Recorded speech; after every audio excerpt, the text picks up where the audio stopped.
कितना टाइम उसमें वो भी लेते हैं। अगली बात करें जो रुके रिजल्ट और पेंडिंग डॉक्यूमेंट वेरिफिकेशन की। देखिए जितने भी व्यूअर हमारे हैं जो कम से कम रुके हुए रिजल्ट को लेकर फंसे हुए हैं, उनको लेकर मैं बात करूं तो 3 तरह के मामले हमारे सामने अभी हैं। एक वो है जो रिजल्ट जिनके नहीं आए हैं और जिनकी डॉक्यूमेंट वेरिफिकेशन हो गई थी, अब विजिलेंस से भी जिनकी क्लोजर रिपोर्ट आ गई है। दूसरा मामला वो है जहां आधी डॉक्यूमेंट वेरिफिकेशन हो गई है और बाकी होनी है या जिनकी कोई भी नहीं हुई है।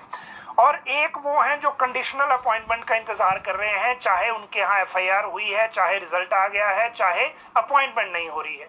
तो इन सारी चीजों तीनों को लेकर आज आपको एक एक करके हम बताएंगे। पब्लिक सर्विस कमीशन के चेयरमैन रामेश्वर जी से भी बात हुई थी, उनका कहना है कि जहां तक डॉक्यूमेंट वेरिफिकेशन की बात है तो वो पब्लिक सर्विस कमीशन ही करेगा और उसके लिए पब्लिक सर्विस कमीशन ने शेड्यूल बना दिया है। शेड्यूल बहुत जल्दी नोटिफाई हो जाएगा और उसी नोटिफिकेशन के अनुसार ये डॉक्यूमेंट वेरिफिकेशन होगी और document verification public service commission अपने सिस्टम के अनुसार और अपने कर्मचारियों के मदद से ही करेगा। इसमें ना तो कोई बाहर का सिस्टम रहेगा, ना हमीरपुर कर्मचारी चयन आयोग जो भंग हो चुका था उसके कर्मचारी यूज किए जाएंगे।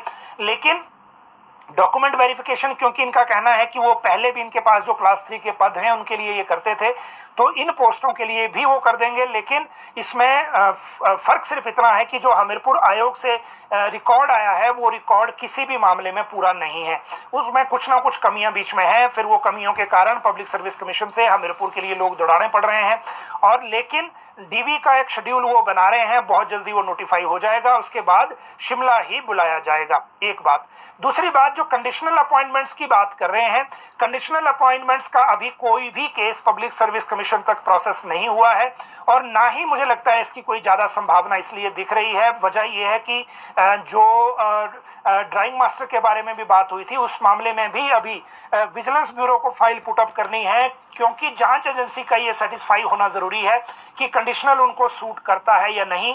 और जो रिजल्ट हैंडल करने वाले लोग होंगे या फिर पब्लिक सर्विस कमीशन जो बॉडी है वो, क्योंकि आपको ये ध्यान रखना चाहिए कि पब्लिक सर्विस कमीशन के जो चेयरमैन है वो खुद आईपीएस अधिकारी हैं और उनको दर्ज हुई एफआईआर का मतलब खुद पता है।